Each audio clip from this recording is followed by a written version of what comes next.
नमस्कार विद्यार्थियों। हमने इसके जो पिछला वीडियो था उसके अंदर ये मानव स्वास्थ्य टॉपिक किया, जिसका पहला पॉइंट था पीने योग्य पानी के गुण व दूषित पानी के दुष्प्रभाव। इसके बारे में हमने जाना, इसके गुण जाने, दुष्प्रभाव जाना। इसका अगला पॉइंट है मोटापा। आज हम इसके बारे में जानेंगे कि मोटापा जो है इससे हमारे स्वास्थ्य पर क्या क्या हानिकारक प्रभाव पड़ते हैं और कौन कौन सी बीमारियां हो सकती हैं। तो शुरू करें बच्चों। मोटापा वो स्थिति होती है जब अत्यधिक शारीरिक वसा शरीर पर इस सीमा तक एकत्रित हो जाती है कि वह स्वास्थ्य पर हानिकारक प्रभाव डालने लगती। कि जो वसा है, जिसको हम चर्बी बोलते हैं, कि वो एक सीमा से अधिक एकत्रित हो जाती है कि हमारे शरीर में जो लिमिट है उससे ज़्यादा अगर कुछ वसा एकत्रित हो गई है, जमाव हो गया है उसका, तो हमारे शरीर पर क्या होता है कि हानिकारक प्रभाव डालने लगती है। यह संभावित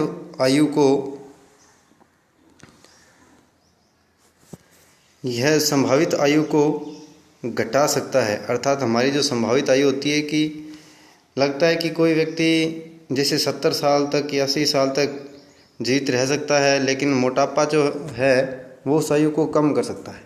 तो उसे ही कहते हैं कि जो हमारी संभावित आयु है उससे उसको घटा सकता है।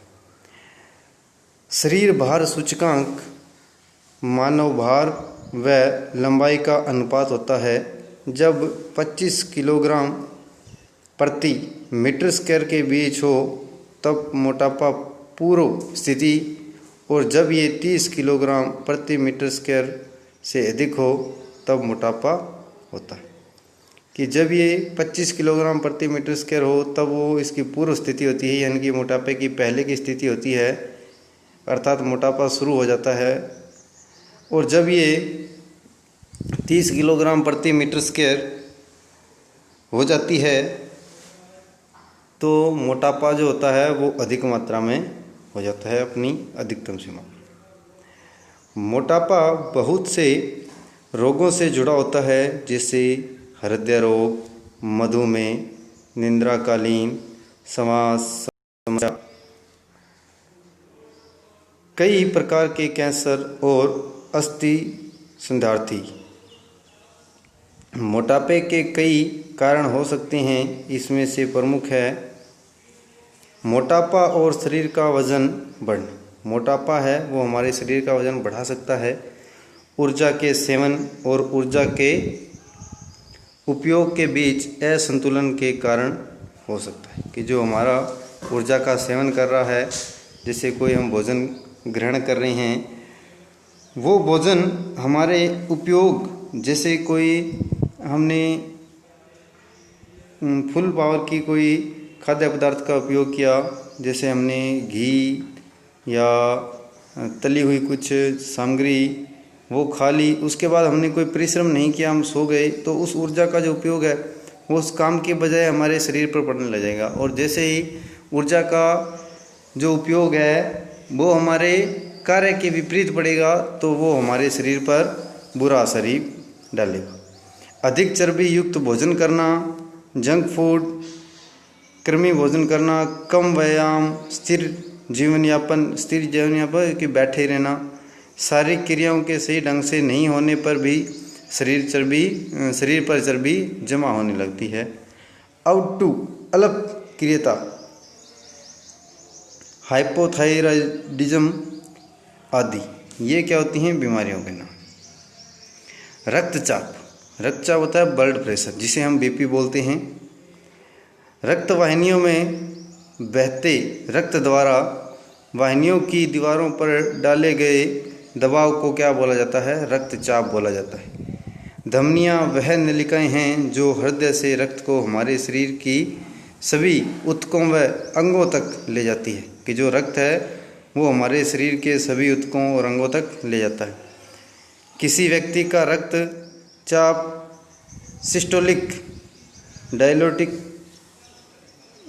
डायस्टोलिक रक्तचाप के रूप में अभिव्यक्त किया जाता है, जैसे 120/80। सिस्टोलिक अर्थात ऊपर की संख्या धमनियों के दाब को दर्शाती है कि जो ऊपर 120 है वो हमारे धमनियों का दाब है, जिसमें हृदय की मांसपेशियां संकुचित होकर धमनियों के रक्तचाप को पंप करती है। डायस्टोलिक रक्तचाप अर्थात नीचे की संख्या धमनियों के उस दाब को दर्शाती है जब संकुचन के बाद हृदय की मांसपेशियां स्थिर हो जाती हैं। कि ये हमारी जो नीचे की 80 लिखा हुआ है बटा में, वो क्या है कि जब संकुचित होने के बाद हृदय की मांसपेशियां स्थिर हो जाती है, रुक जाती है, तो वो उसकी संख्या है। एक सामान्य व्यक्ति का सिस्टोलिक रक्तचाप पारे के 90 और 120 मिलीमीटर के बीच तथा डायस्टोलिक रक्तचाप पारे के 60 से 80 मिलीमीटर के बीच होता है। रक्तचाप को मापने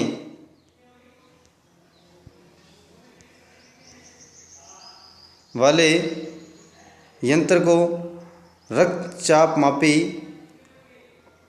स्फाइगनोमीटर 1733 में स्टीफन हेल्स ने पहली बार रक्तचाप, ये बच्चों ढंग से आ नहीं रहा है, कुछ नाम लिखा हुआ है, तो 1983 में कापलन ने रक्तचाप को परिभाषित किया। ये इसके रक्तचाप की जो मशीन है ख़ास तौर पे डॉक्टर लेके आते हैं। हमने देखा होगा कि आमतौर पे डॉक्टर के पास होता है ये, जिसको बाजू पे लगाकर और हमारा बीपी चेक किया जाता है। ये इसका नाम है स्फाइगनोमैनोमीटर। निम्न रक्तचाप क्या होता है कि लो बीपी, जब दाब जिसमें धमनियों और ये आ नहीं रहा है सही, इधर से धमनियों और नसों होगा शायद, का प्रवाह कम होने के लक्षण या संकेत दिखाई देते हैं, रक्त का प्रवाह काफ़ी कम होता है, तो मस्तिष्क, हृदय जैसी महत्वपूर्ण इंद्रियों में ऑक्सीजन व पौष्टिक नहीं पहुंच पाते, जिससे यह अंग सामान्य रूप से काम नहीं कर पाते हैं और स्थायी रूप से स्थिरग्रस्त हो जाते हैं। ये होता है कि जब रक्त है वो हमारे मस्तिष्क तक, हमारे हृदय तक जो ऑक्सीजन चाहिए वो आवश्यक ऑक्सीजन नहीं पहुंच पाती है, उसी कारण से ये क्या हो जाते हैं, स्थिरग्रस्त हो जाते हैं। स्थिरग्रस्त का अर्थ है कि वो कमज़ोर हो जाते हैं। और उच्च रक्तचाप क्या होता है, हाई बीपी क्या होता है, धमनियों में अधिक दाब के कारण चिंता, क्रोध, ईर्ष्या, भ्रम, कई बार आवश्यकता से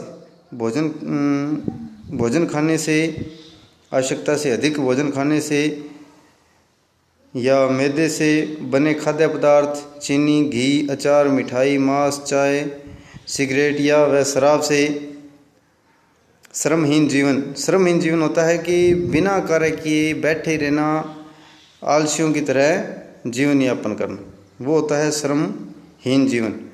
वह व्यायाम के अभाव से हो सकते हैं। उच्च रक्तचाप का समय पर निदान महत्वपूर्ण है कि यदि हाई बीपी हो रहा है तो उसका समय पर ही क्या कर लिया जाए, निदान कर लिया जाए, उपचार करवा लिया जाए। ऐसे मरीजों को पोटेशियम युक्त भोजन करने, जैसे ताज़े फल, डिब्बे में बंद सामग्री का प्रयोग, भोजन में कैल्शियम, दूध या मैग्नीशियम की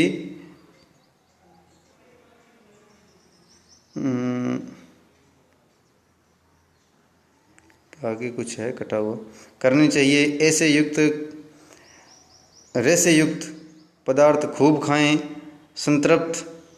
संतृप्त घी होता है वनस्पति, जिसे डालडा घी की मात्रा कम करनी चाहिए।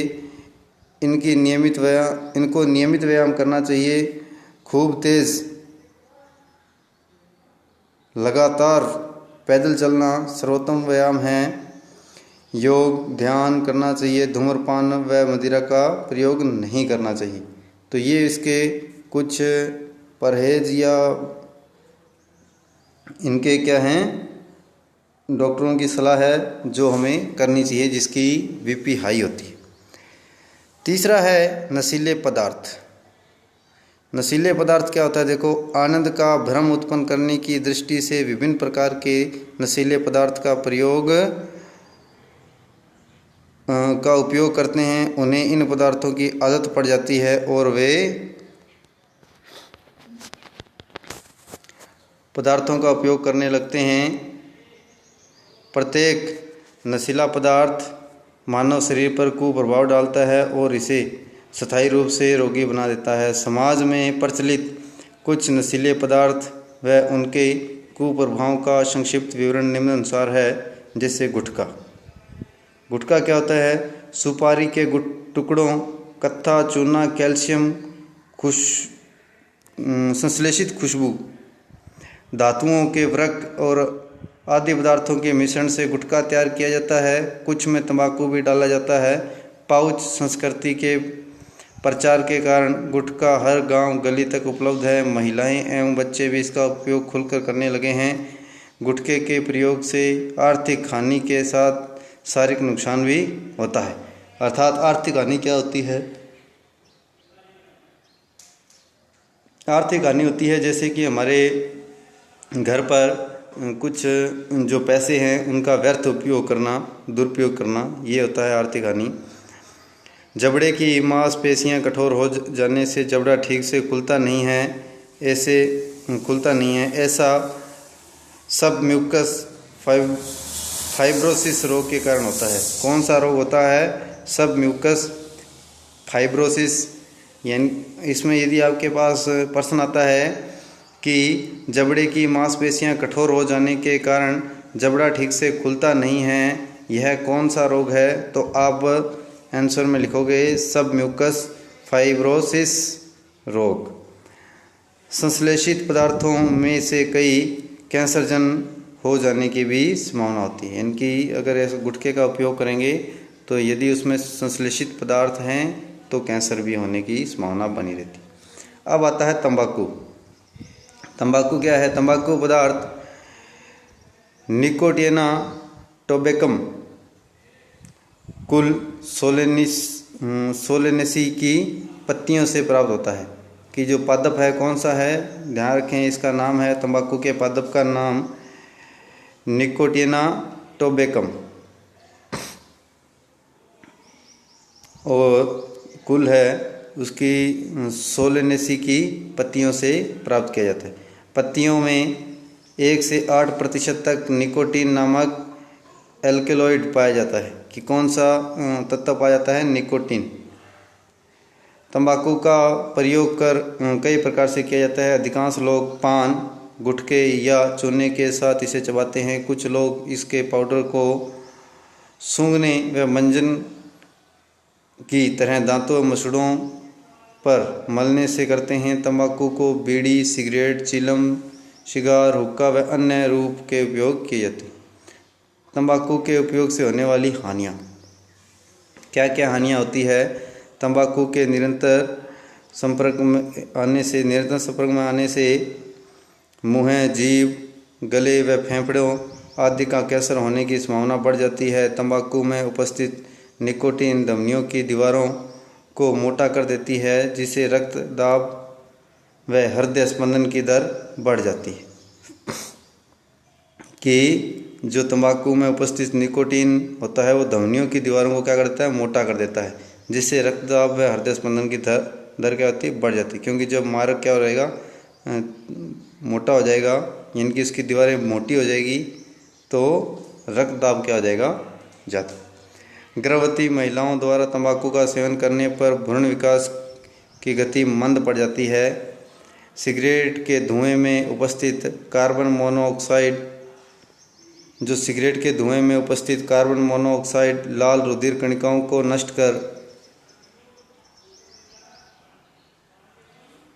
कर रुधिर की ऑक्सीजन परिवहन की क्षमता कम कर देती है। सिगरेट, बीड़ी आदि के दुष्प्रभाव का सेवन करने से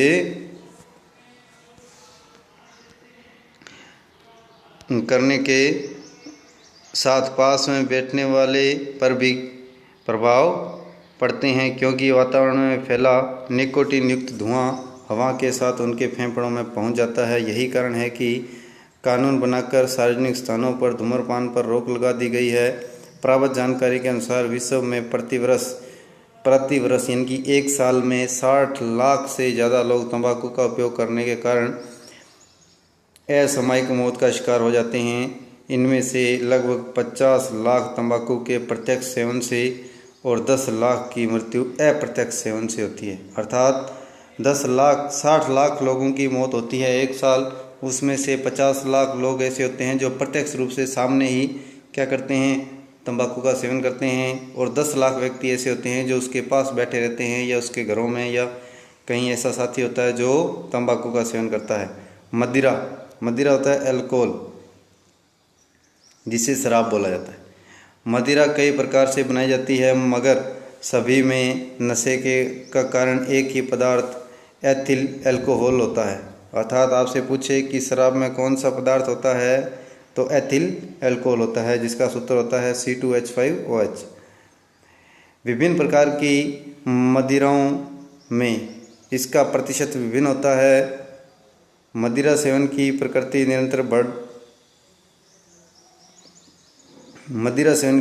निरंतर बढ़ रही है और इसके दुष्प्रभाव सामने आ रहे हैं, यानी कि मदिरा करने वालों की संख्या जो है वो निरंतर बढ़ती जा रही है। मदिरा सेवन से मानव स्वास्थ्य पर होने वाले कुप्रभाव निम्नानुसार है। मदिरा पान से अल्कोहल रक्त प्रवाह द्वारा यकृत यानी कि लीवर में पहुंचता है। अधिक मात्रा में उपस्थित अल्कोहल को यकृत एसिटाल्डिहाइड में बदल देता है, जो कि विषैला पदार्थ होता है। जो अल्कोहल होता है इसको हमारा जो लीवर है वो किस में बदल देता है, एसिटाल्डिहाइड में बदल देता है। अल्कोहल के प्रभाव से व्यक्ति के शरीर का सामंजस्य व निरंतर कमज़ोर हो जाता है, जिससे कार्य क्षमता क्षीण हो जाती है, दुर्घटना की संभावना बढ़ जाती है।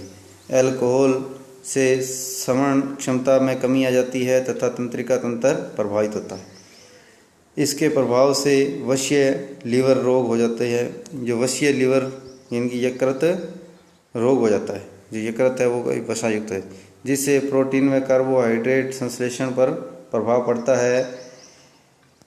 इससे व्यक्ति की आर्थिक स्थिति भी कमज़ोर होती है, सामाजिक प्रतिष्ठा में को ठेस पहुंचती है। अब आता है अफीम। अफीम क्या होता है?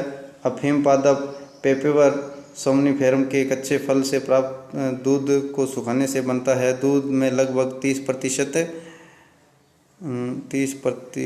प्रकार के एल्केलॉइड पाए जाते हैं। एल्केलॉइड होते हैं, इसमें से मार्फिन, कोडीन, निकोटीन, ये इसमें क्या होते हैं, एल्केलॉइड होते हैं। मार्फिन, कोडीन, निकोटीन, सोमनिफेरम, फेरिन, पेपेवरिन प्रमुख है। मॉर्फिन, कोडीन का प्रयोग दर्द निवारक दवा बनाने हेतु किया जाता है, इस कारण इनकी खेती की जाती है। शांति व आनंद की अनुभूति प्राप्त करने के लिए अफीम या इससे बने नशीले पदार्थ हेरोइन का उपयोग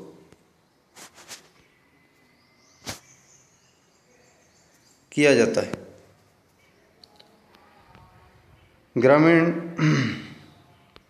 ग्रामीण क्षेत्रों में गम या खुशी के अवसरों पर अफीम की मनुहार करने की प्रथा आज भी है।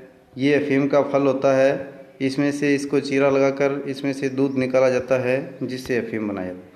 ग्रामीण क्षेत्रों में कई माताएं अपने छोटे बच्चों को सुलाने के लिए अफीम खिलाती है। कोई भी कारण हो, अफीम का सेवन व्यक्ति को उसका आदी बना देता है। आरंभ में कम मात्रा ली जाती है, परंतु धीरे धीरे मात्रा को बढ़ाने में मजबूर हो जाते हैं। अफीम के डोडे, इनकी फल बीती होती है, जो बाहर का छिलका होता है, उबालकर पानी की लत भी बहुत लोगों में होती है। प्रतिरोधक क्षमता कम हो जाने से व्यक्ति बार बार बीमार होने लगता है। अंत में सामयिक मृत्यु हो जाती है, डॉक्टर या स्वयंसेवी संस्थाओं की मदद से इससे छुटकारा पाया जा सकता है। तो बच्चों आज के लिए इतना ही। कल इसके आगे का लेसन पढ़ेंगे और इसके जो क्वेश्चन आंसर हैं वो करेंगे। तो आप लोग ध्यान दें कि क्लासें रेगुलर लग रही है, आप इसके वीडियो देखते रहें और इसमें जो मुख्य मुख्य पॉइंट हैं वो आप नोट करते रहें और इसके लिए जो होमवर्क दिया जाता है वो आप लोग लगातार करते रहें। तो आज के लिए इतना ही। धन्यवाद। शुभ दिन।